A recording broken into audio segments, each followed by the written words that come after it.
You know that the household of Stephanas were the first converts in Achaia, and they have devoted themselves to the service of the Lord's people. I urge you, brothers and sisters, next verse, to submit to such people and to everyone who joins in the work and labor at it. Who is Stephanas? Si Stephanas ang pioneering sa paglilingkod sa Diyos sa lugar po ng Korinto.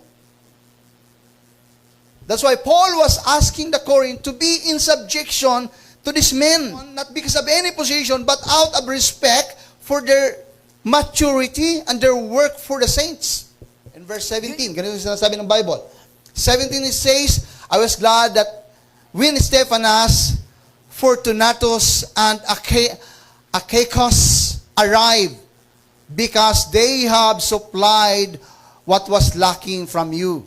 Verse 18, sabi po, for they refreshed my spirit and yours also, such men deserve recognition.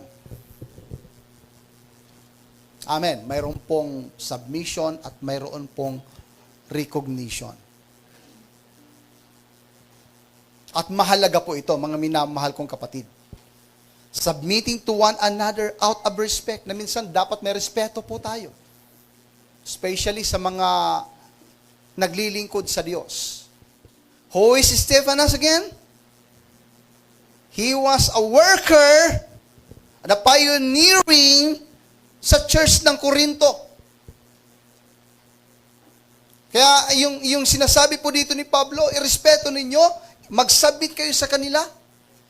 Amen. Dahil kapag wala na pong submission sa ganitong klaseng mga tao, abay, pwedeng mapasukan po ito ng kaaway, ng deception. Para mas lalo po silang maging eager, para mas lalo po silang maging masipag sa paglilingkod sa Diyos, ang kailangan, mga minamahal kong kapatid, ay respect at saka submission. Amen. At kung minsan, pag inalis po natin ito sa kanila,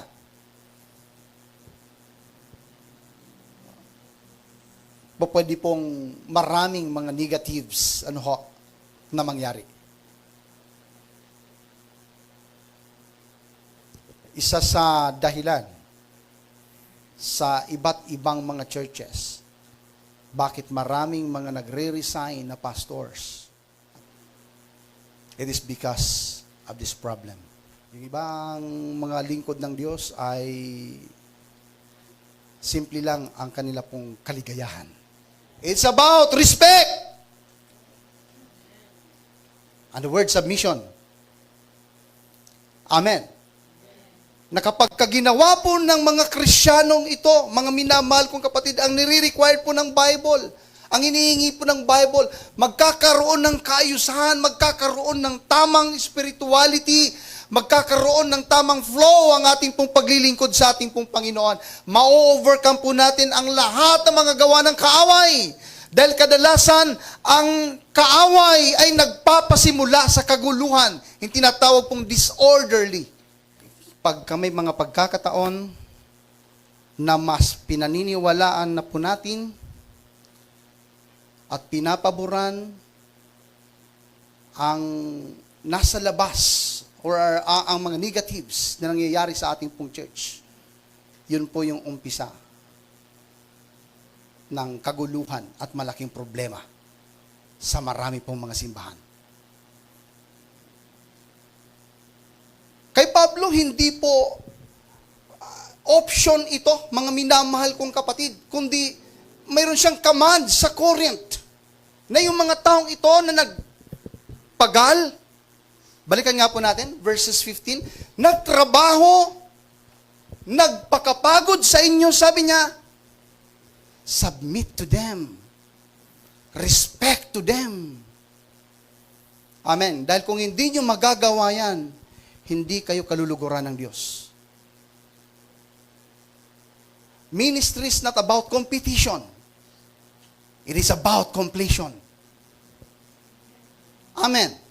Verse 15 again says, You know that the household of Stephanas were the first converts in Achaia. And they have devoted themselves to the service of the Lord's people. I urge you, sabi ni Pablo, brothers and sisters, to submit to such people and do everyone who joins in the work and labor at it. So para kay Pablo, this is not optional. Dapat attitude po natin ito. Kultura po natin ito. Lifestyle po natin ito. Na yung mga taong nagpapakahirap sa inyo, sabi ni Pablo, yung mga taong nag-invest sa inyo ng oras, ng buhay, abay, hindi po kawalan na magrespeto kayo sa kanila. Amen. Hindi po kawalan na mag-submit kayo sa kanila. Dahil kapag ginagawa ninyo ito, lalo nagkakaroon ng kaayusan ng ating pong simbahan. Sabi ni Pablo, nagkakaroon ng malaking protection laban sa mga gawa ng kaaway. Parang ang illustration po dito ni Pablo, this is the wall of protection na kapag inalis po natin ang wall na ito, magiging open po tayo sa lahat ng deception. Amen. Magiging open po tayo sa lahat ng mga gawa ng mga demonyo.